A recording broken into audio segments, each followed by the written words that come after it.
Ассаляму алейкум, дорогие друзья. Меня зовут Мохаммад Салах.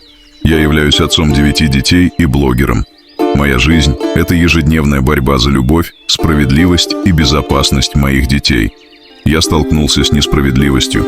2 моих детей находятся вне моего контроля, и несмотря на то, что я всегда заботился о них, их безопасность и благополучие сейчас под угрозой. Я не называю имен моих детей, чтобы защитить их, но я прошу вашей поддержки и внимания.